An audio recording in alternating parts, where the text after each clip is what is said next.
Magandang umaga po sa inyong lahat. Magandang umaga po, Father. Kasama po ng ating mga personal na intensyon at mga intensyon na nagpamisa ngayong umagang ito, patuloy nating ipagdadasal ang lahat ng mga may sakit. Lalo na po yung mga nasa kanilang tahanan, ganon din po yung mga sumusubaybay sa atin sa pamamagitan ng ating FB Live na nakakalahok natin at nakakasama sa pamamagitan ng ating social media or Facebook platform. Kayo pong lahat ay ating ipinagdadasal. Kasama din nating ipinagdadasal ang lahat ng mga humihingi sa atin ng panalangin. Ating mga mahal sa buhay, ating mga kaibigan, lalo na yung mga malalapit sa atin na alam nating nawawalaan ng pag-asa at pananampalataya sa ating Panginoong Hesus. Simulan po natin ang pagdiriwang sa ngalan ng Ama at ng Anak at ng Espiritu Santo. Amen. Sumainyo ang Panginoon. At sumainyo rin. Mga kapatid, humingi muna tayo ng tawad sa Diyos sa ating mga kasalanan, lalo na sa maraming beses na hindi natin pagsasabuhay ng ating pananampalataya. Inaamin ko Sa makapangyarihang Diyos at sa inyong mga kapatid, na lubha akong nagkasala sa isip, sa salita at sa gawa at sa aking pagkukulang. Kaya isinasamo ko sa mahal na Birheng Maria, sa lahat ng mga anghel at mga banal, at sa inyong mga kapatid, na ako'y ipanalangin sa Panginoong ating Diyos. Kaawaan tayo ng makapangyarihang Diyos, patawarin tayo sa ating mga kasalanan at patnubayan tayo sa buhay na walang hanggan. Amen.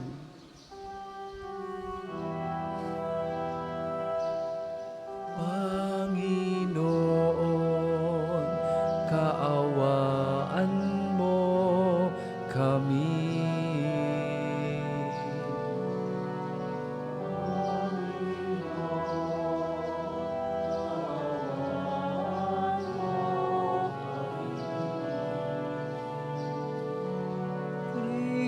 Kristo, kaawaan mo kami.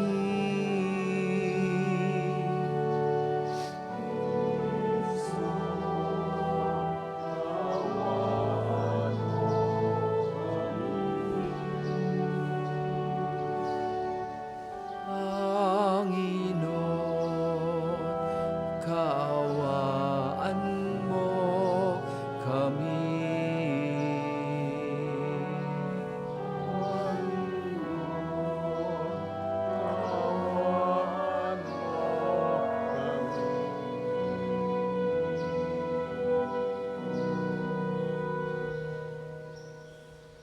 Manalangin tayo.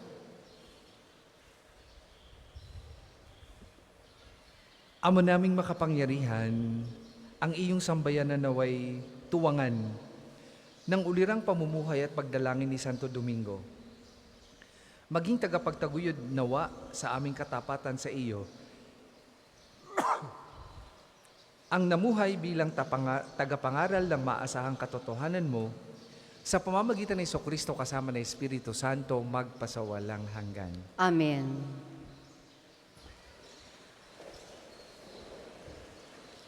Pagbasa mula sa aklat ni Propeta Jeremias.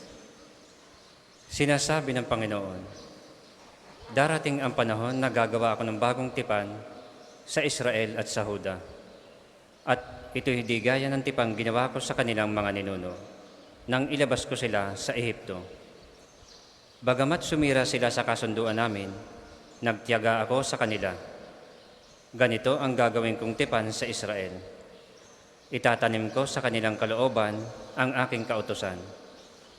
Isusulat ko sa kanilang mga puso. Ako'y magiging kanilang Diyos at sila ang magiging bayan ko. Hindi na nila kailangang turuan ang isa't isa upang makilala ang Panginoon. Lahat sila, dakil at hamak, ay makakakilala sa akin, sapagkat patatawarin ko sila sa kanilang maling gawain at hindi ko na gugunitain pa ang kanilang kasalanan. Ang salita ng Diyos. Salamat sa Diyos. Ang tugon po sa salmo, Diyos ko sa aking likhain, tapat na puso't loobin. Diyos ko sa aking likhain, tapat na puso't loobin. Isang pusong tapat sa aking likhain. Bigyan mo, O Diyos, ng bagong damdamin. Sa iyong harap ay huwag akong alisin, ang Espiritu mo ang papaghariin. Diyos ko sa aking likhain, tapat na puso't loobin. Ang galak na dulot ng iyong pagliligtas, ibalik at ako ay gawin mong tapat. At kung magkagayon na, aking tuturuan, sa iyo lumapit ang makasalanan. Diyos ko sa aking likhain, tapat na puso't loobin. Hindi mo nanais ang mga panghandog. Sa haing sinunog di ka nalulugod. Ang handog ko, O Diyos, na karapat-dapat ay ang pakumbabat, pusong mapagtapat. Diyos ko sa aking likhain, tapat na puso't loobin. Magsitayo po ang lahat.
Alleluia, Alleluia.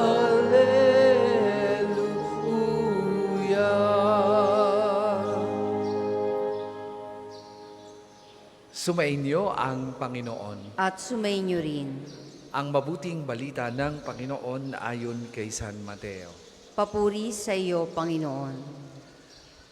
Nung panahong yon, nang dumating si Jesus sa lupain ng Cesarea ng Filipos, tinanong niya ang kanyang mga alagad, sino raw ang anak ng tao ayon sa mga tao? At sumagot sila, ang sabi po ng ilan ay si Juan Bautista kayo. Sabi naman ng iba, si Elias kayo. At may nagsasabi pang si Jeremias kayo o isa sa mga propeta. Kayo naman, ano ang sabi ninyo? Sino ako? Tanong niya sa kanila.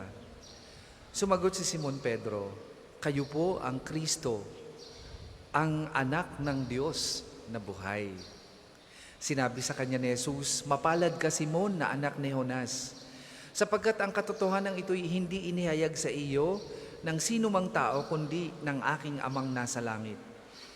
At sinasabi ko naman sa iyo, ikaw ay Pedro, at sa ibabaw ng batong ito ay itatayo ko ang aking simbahan, at hindi makapananaig sa kanya kahit ang kapangyarihan ng kamatayan.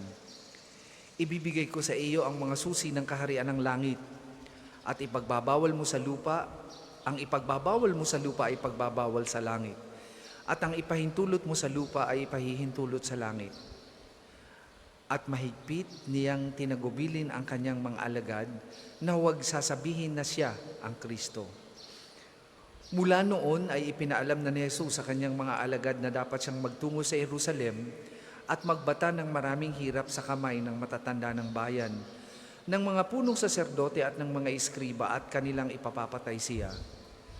Ngunit sa ikatlong araw, siya'y muling mabubuhay. Niyaya siya ni Pedro sa isang tabi at pinagsabihan ng ganito, Panginoon, huwag namang itulot ng Diyos. Hindi po dapat mangyari ito sa inyo. Ngunit hinarap siya ni Jesus at sinabihan, lumayo ka, Satanas. Hadlang ka sa aking landas. Ang iniisip mo'y hindi sa Diyos, kundi sa tao. Mga kapatid, ang mabuting balita ng Panginoon. Pinupuri ka namin, Panginoong Hesukristo.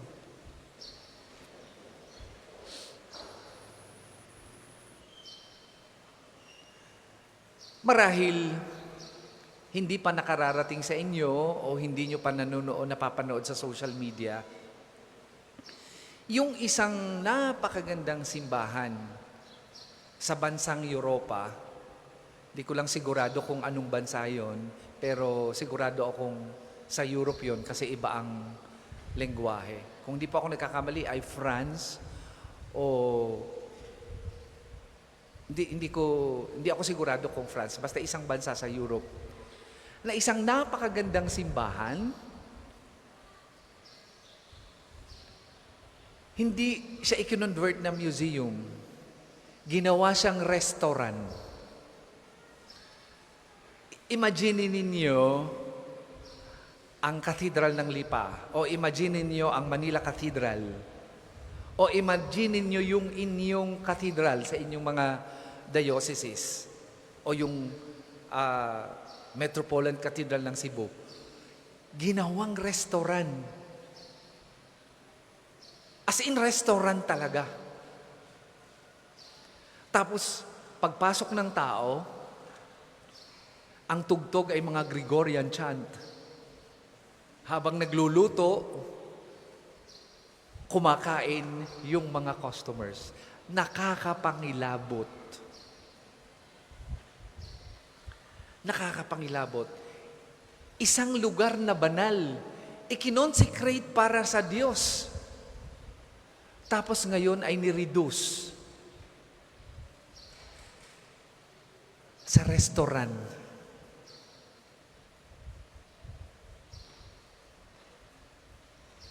At hindi lang yun ang nakakapangilabot doon. Sigurado po ako na ang mga napasok din doon, hindi naman siguro lahat, ay Katoliko. At ang nagpapatronize doon ay sumisimba din tuwing linggo.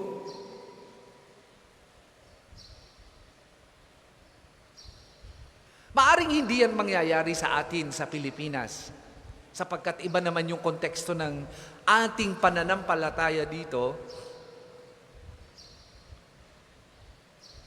Pero in a different way, nangyayari yan. Anong ibig kong sabihin? Yung dichotomy ng buhay natin bilang mananampalataya.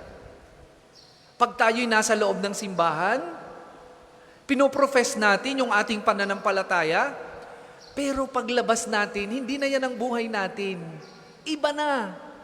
At wala tayong pakialam doon sa ginawa natin at tinanggap natin kapag kalinggo o tinatanggap natin sa loob ng banal na misa, sa gagawin natin paglabas ng simbahan. For all you know,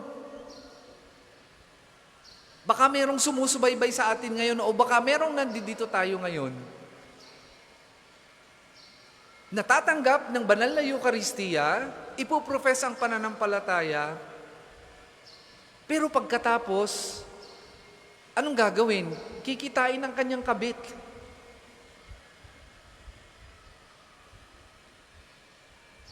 O di kay aawayin, susugodin yung kanyang kinagagalitan. O di kaya ay magnanakaw. O di kaya ay gagawa ng malaking kasalanan. Katatapos lang yan ng pagtanggap ng banal na Eucharistia at pagsasabing, sumasampalataya ako sa Diyos Amang makapangyarihan sa lahat na may gawa ng langit at lupa. Anong pagkakaiba nun? Sa mga Katolikong pumapasok sa isang banal na bagay na ginawang restaurant at kumakain doon, wala. Sapagkat kung isinasabuhay natin ang ating pananampalataya, yung pinoprofess natin, sinasabi natin sa salita, ay dapat nagmamanifest din sa buhay natin bilang mananampalataya. Wala yung pagkakaiba. Ang tawag dyan ay dichotomy or separation between our faith and our life. Sinasabi ng iba, no, huwag nyo kaming pakialaman, Father. This is a private matter. This is very personal to us.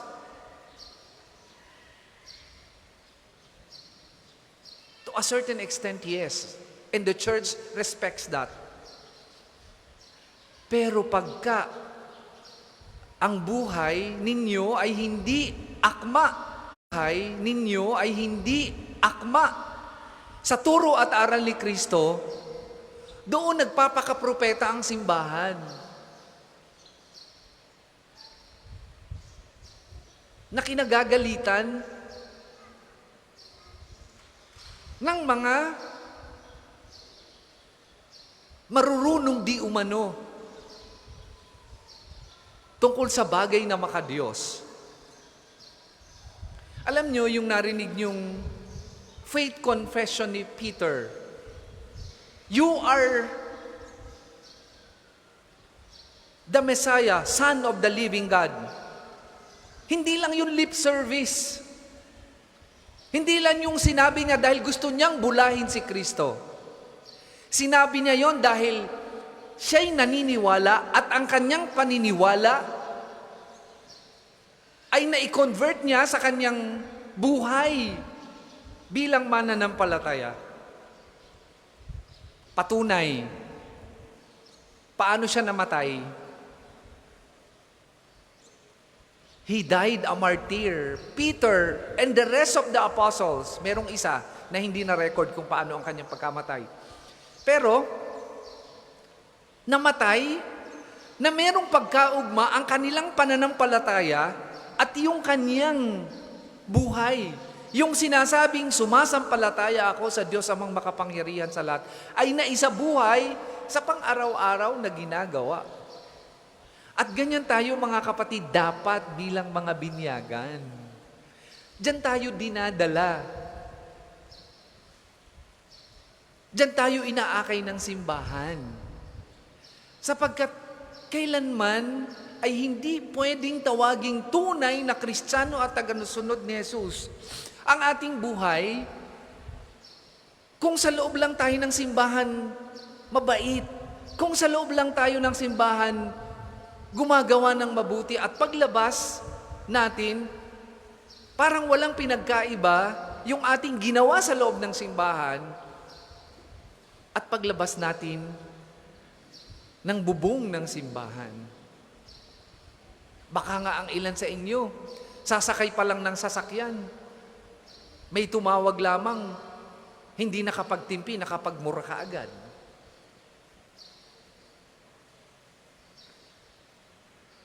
Baka nga ang iba sa inyo, kalalabas lang at katatanggap lang ng banal na Eucharistia. Binuksan ng cellphone. Nawili na kaagad. Natitigan ng mga malalaswang panoorin. Yan ang pagkakahiwalay ng pananampalataya at buhay na nangyayari ngayon sa mundo. At pag hindi natin yan inalagaan, pwedeng mangyari sa atin balang araw.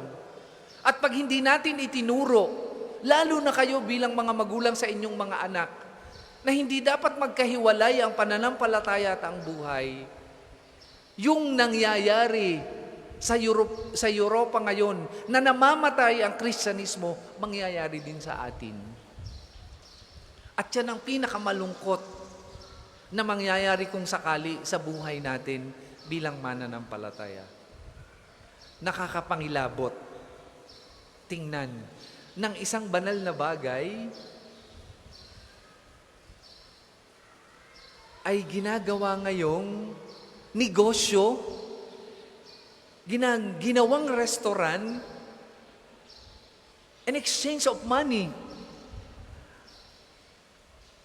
At kung tandaan ninyo, ang gospel narration nung hagupitin ni Kristo ang mga money changer sa templo, ganyan-ganyan ang ikinagalit niya. Na hindi inirespeto ang bahay ng Diyos. Kahit pasabihin natin kakaunti ang nasimba.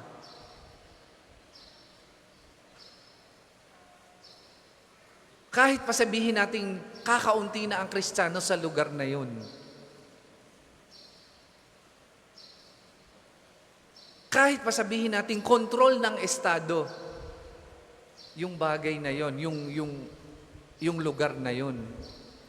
But at the end of the day, isa siyang hamon. Hindi lamang sa mga Kristiyanong nandun, kundi para din sa atin.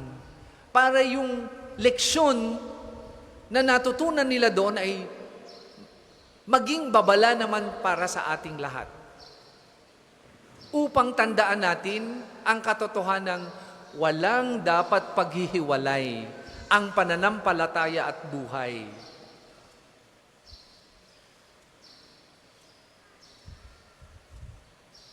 Si Pedro ay nagsabing, "You are the Messiah, Son of the living God." At ang pagsasabi niyang iyon ay hindi lamang sa salita, kundi pinatunayan niya sa gawa. Mga kapatid, dyan po tayo dinadala. At huwag tayong masasaktan kapag tayo'y pinangangaralan ng simbahan na akayin ng sarili patungo dyan, sapagkat tatandaan ninyo, walang tunay na Kristiyano na ang kanyang sinasabi at dinadasal ay kahiwalay sa kanyang ginagawa sa pang-araw-araw na buhay. That is hypocrisy and pretense to the max. Walang puwang sa buhay natin bilang Kristiyano ang pagkukunwari. Kung talagang tayo'y tunay na binyagan, magkasama ang ating pinananampalatayanan, ang ating sinasabi, at ang ating ginagawa.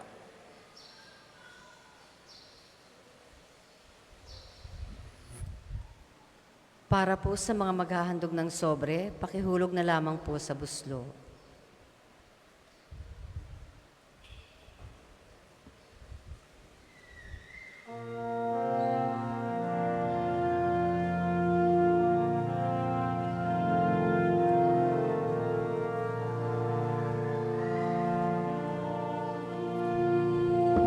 Kapuri-puri ka, Diyos, sumalamig ka sa sanlibutan, sa iyong kagandahan ko, narito ang aming may alay.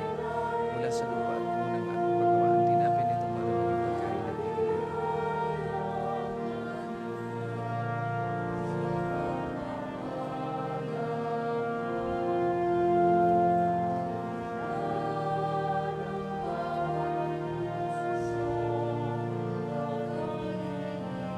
Kapuri-puri ka, Diyos, sumalamig ka sa sanlibutan, sa iyong kagandahan ko, narito ang aming may alay. Mula sa katas ng ulo sa lupa ng aming pagmamaalak nito para maging inumin, nagbibigay ng iyong Espiritu.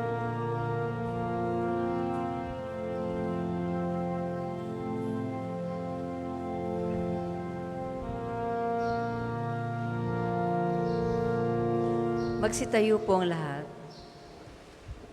Manalangin kay mga kapatid upang ang paghahain natin ay kalugdan ng Diyos amang makapangyarihan. Tanggapin nawa ng Panginoon itong paghahain sa iyong mga kamay, sa kapurihan niya at karangalan, sa ating kapakinabangan at sa buong sambayanan niyang banal. Ama naming lumikha, ang mga inihahain naming panalangin ay tunghayan mo pakundangan sa pakiusap ni Santo Domingo. Sa katatagang dulot ng paghahaing ito, pagtibayin mo ang mga nagtatanggol sa pananampalataya, pakundangan sa pagtatangkilik ng kagandahang loob mo, sa magitan ni Jesucristo kasama ng Espiritu Santo, magpasawalang hanggan. Amen. Sumainyo ang Panginoon. At sumayin niyo rin, Itaas sa Diyos ang inyong puso at diwa. itinaas na namin sa Panginoon. Pasalamatan natin ang Panginoong ating Diyos. Marapat na siya ay pasalamatan. Ama naming makapangyarihan, tunay kang marapat na ikaw ay aming pasalamatan sa pamagitan ng Jesucristo na aming Panginoon. Ngayong si San Domingo ay pinararangalan sa pamumuhay niyang totoong uliran at pagiging maasahan sa panunungkulan. Kaya't si Jesucristo na maasahan sa katapatan na inihahayag sa pangangasiwa sa sambayanan. Ang mga lasakit ng mga ulirang tagapangasiwa noon ay nagpapatuloy magpahanggang ngayon sa mga panalangin kanilang inuukol, kaisa ng sambayanan mong dito'y nagtitipon. Kaya kaisa ng mga anghel na nagsisiawit ng papuri sa iyo, nang walang humpay sa kalangitan, kami nagbubunyi sa iyong kadakilaan.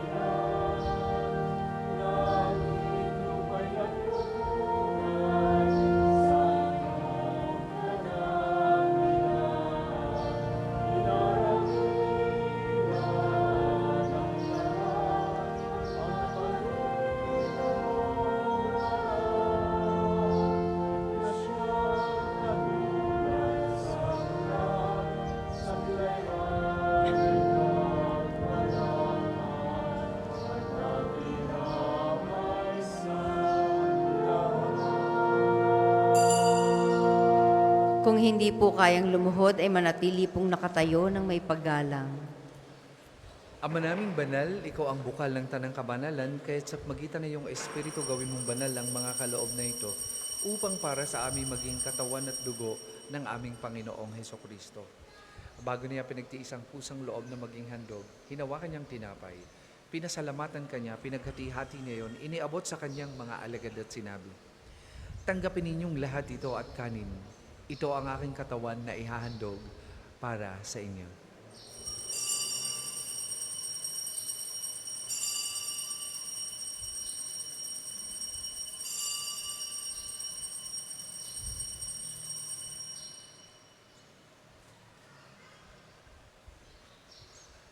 Gayun din naman nung matapos ang hapunan, hinawakan niyang kalis, muli kanyang pinasalamatan. Iniabot niya ang kalis sa kanyang mga alagad at sinabi, "Tanggapin ninyong lahat ito at inumin. Ito ang kalis ng aking dugo, ng bago at walang hanggang tipan.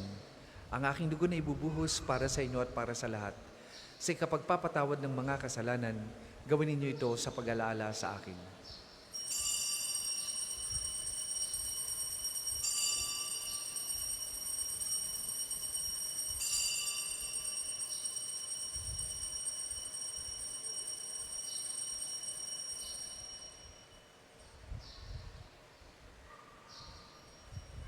Ipagbunyi natin ang misteryo ng pananampalataya.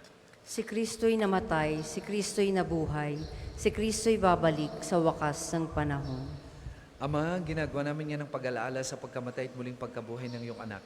Kaya tinaalay namin sa iyong tinapay na nagbibigay buhay at ang kalis na nagkakaloob ng kaligtasan. Kami nagpapasalamat dahil kami iyong minarapat na tumayo sa harap mo para maglingkod sa iyo. Sinasamo namin kami magsasalo-salo sa katawan at dugo ni Kristo ay mabuklod sa pagkakaisa sa magitan ng Espiritu Santo. Ama, lingapin mo yung simbahang laganap sa buong daigdig. Puspusin mo kami sa pag-ibig kay San Francisco na aming Papa at ni Gilbert na aming Obispo at ng Tanang Kaparian. Alalahanin mo rin ang mga kapatid naming nahimlay nang may pag-asang sila'y muling mabubuhay, gayon din ang lahat ng mga pumanaw. Kaawaan mo sila at patuloyin sa iyong kaliwanagan. Kaawaan mo at pagindapatin kaming lahat na makasalo sa iyong buhay na walang wakas. Kaisa ng mahal na Birheng Maria na ina ng Diyos. Kaisa ng mga ni San Jose na kanyang kalinis-linisang esposo. Kaisa ng mga apostol at ng lahat ng mga banal na namuhay dito sa daigdig ng kalugod-lugod sa iyo. May pagdiwang nawa namin ang pagpupuri sa ikararangal mo sa magitan ng iyong anak na aming Panginoong Hesukristo. Sa pamamagitan ni Kristo kasama at sa Kanya, ang lahat ng parangal at papuri ay sa iyo. Diyos amang makapangyarihan, kasama ng Espiritu Santo, magpasawalang hanggan.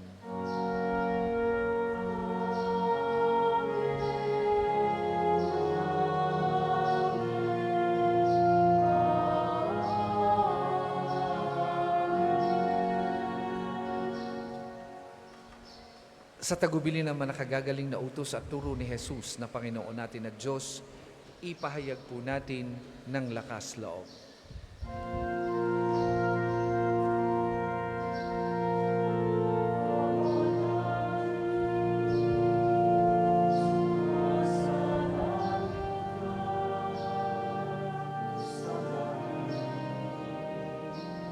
Ang ngalan mo,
Hinihiling namin kami adya sa lahat ng masama pagkalooban ng kapayapaan araw-araw, iligtas sa kasalanan at ilayo sa lahat ng kapahamakan.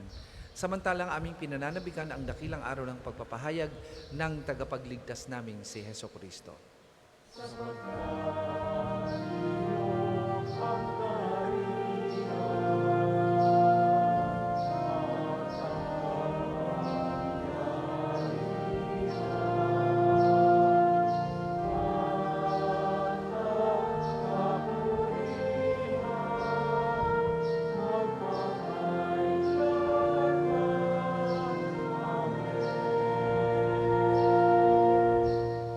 Panginoong Kristo, sinabi mo sa iyong mga apostol, kapayapaan ang iniiwan ko sa inyo, ang aking kapayapaan ang ibinibigay ko sa inyo.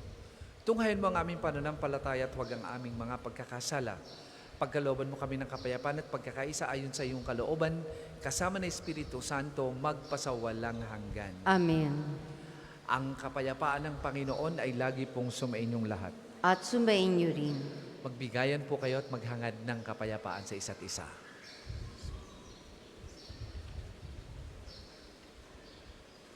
Kordero ng Diyos na nag-aalis sa mga kasalanan ng sanlibutan, maawa ka sa amin.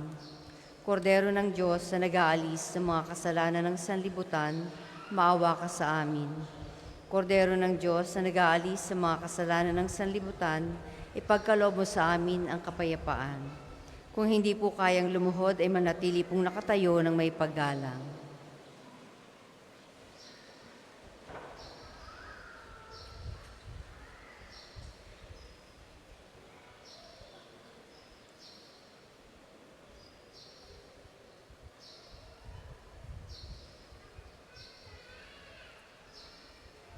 Mga kapatid, dito ang kordero ng Diyos. Ito ang nag-aalis ng mga kasalanan ng sanlibutan. Mapalad ang mga inaanyayahan sa kanyang banal na piging. Panginoon, hindi ako karapat-dapat na magpatuloy sa iyo, ngunit sa isang salita mo lamang ay gagaling na ako.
Ang second collection po ay para sa patuloy na pagpapaunlad ng parokya at pambansang dambana ni Santo Padre Pio at para sa mga pangangailangan ng matatanda at may sakit na mga pari ng Archdiocese ng Lipa.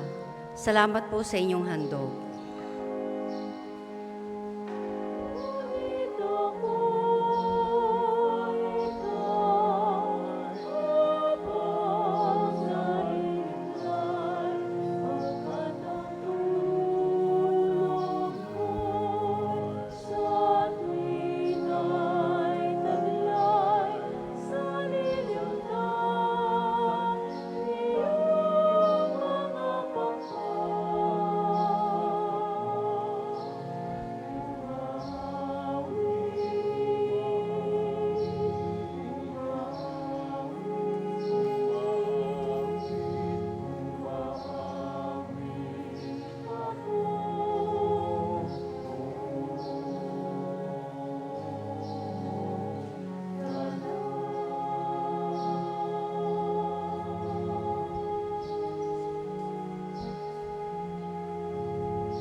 Tayo po ay magsitayo.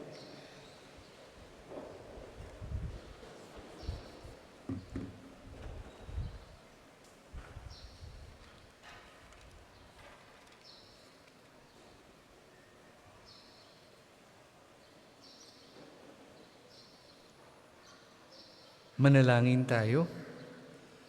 Ama naming mapagmahal, ang lakas na dulot ng piging mong banal ngayong ginugunita namin si Santo Domingo ay lubusan nawang pakinabangan ng iyong simbayanan na nakapanariwa at napamunga sa kanyang pangangaral at naway matulungan ng kanyang pagdarasal sa pagitan ni Jesucristo kasama ng Espiritu Santo magpasawalang hanggan. Amen. Panalangin ng pagtitiwala kay Santo Padre Pio. Padre Pio, taga Petrelcina, mongheng banal, pintakasing santo ng milenyong kasalukuyan, gabay namin sa pagtahak sa landasing makalangit, takbuhan sa pangangailangan, huwara ng pagtitiis. Sa iyo namin inilalapit aming mga kagipitan, sa iyo po ibinibilin kalusugan at kabuhayan.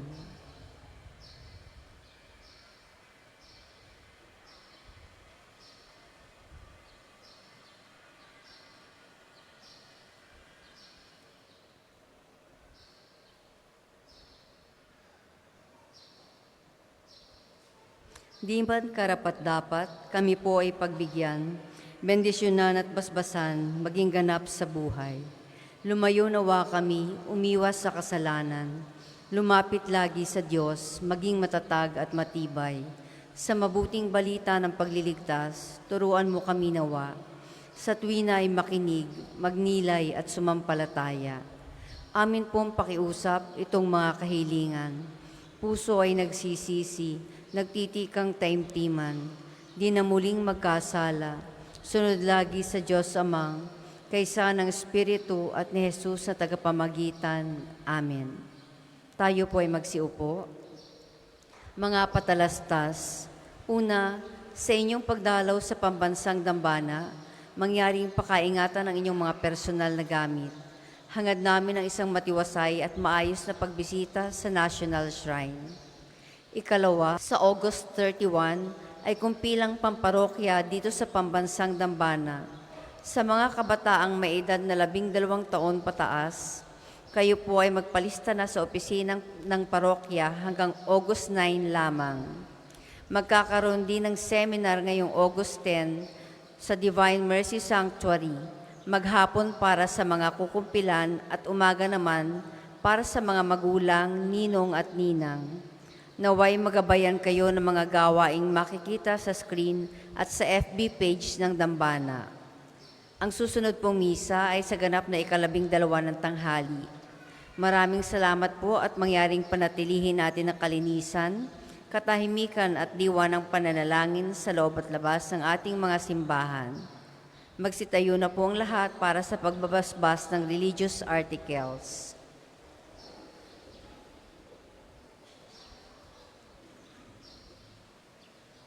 Mga kapatid, manalangin tayo sa Diyos amang makapangyarihan upang tayo maging kawangis ni Kristo sa taimtim na pagdalangin sa tulong ng mga larawan at mga dasalan. O Panginoong Diyos, Ikaw ang bukal ng lahat ng pagpapala at biyaya. Ibuhos mo ang bendisyon sa mga gamit na ito sa pananalangin, mga rosaryo, imahin, dasalan na nagpapalala na iyong kabutihan, kabanal at pagmamahal sa amin. Upang lahat na dumulog at magdasal gamit ang mga ito ay magtamo ng iyong awa at biyaya. Lobin mong tularan nila ang kabanalan at aral ng Panginoon at ng mga santo magpasawalang hanggan. Amen. Ama namin, sumasalangit ka, sambahin ang ngalan mo, mapasa amin ang kaharian mo, sundin ang loob mo dito sa lupa para nang sa langit. Bigyan mo kami ngayon ng aming kakanin sa araw-araw at patawarin mo kami sa aming mga sala para nang pagpapatawad namin sa mga nagkakasala sa amin at huwag mo kaming ipahintulot sa tukso at iadya mo kami sa lahat ng masama. Amen. Aba, Ginoong Maria, napupuno ka ng grasya, ang Panginoong Diyos ay sumasa iyo. Bukod kang pinagpala sa babaeng lahat at pinagpala naman ang iyong anak na si Jesus. Santa Maria, Ina ng Diyos, ipanalangin mo kaming makasalanan, ngayon at kung kami mamamatay. Amen. Luwalhati sa Ama at sa Anak at sa Espiritu Santo, kapara nung unang-una, ngayon at magpasawalang hanggan. Amen. Ama namin, sumasalangit ka, sambahin ang ngalan mo, mapasa amin ang kaharian mo, sundin ang loob mo dito sa lupa para nang sa langit. Bigyan mo kami ngayon ng aming kakanin sa araw-araw at patawarin mo kami sa aming mga sala para nang pagpapatawad namin sa mga nagkakasala sa amin at huwag mo kaming ipahintulot sa tukso at iadya mo kami sa lahat ng masama. Amen. Aba, Ginoong Maria, napupuno ka ng grasya, ang Panginoong Diyos ay sumasa iyo. Bukod kang pinagpala sa babaeng lahat at pinagpala naman ang iyong anak na si Jesus. Santa Maria, Ina ng Diyos, ipanalangin mo kaming makasalanan, ngayon at kung kami mamamatay. Amen. Sumainyo ang Panginoon At sumainyo rin. at pagpalain kayo ng makapangyarihang Diyos, Ama, Anak at Espiritu Santo. Amen. Tapos na po ang ating pagdiriwang, humayo kayong mapayapa. Salamat sa Diyos.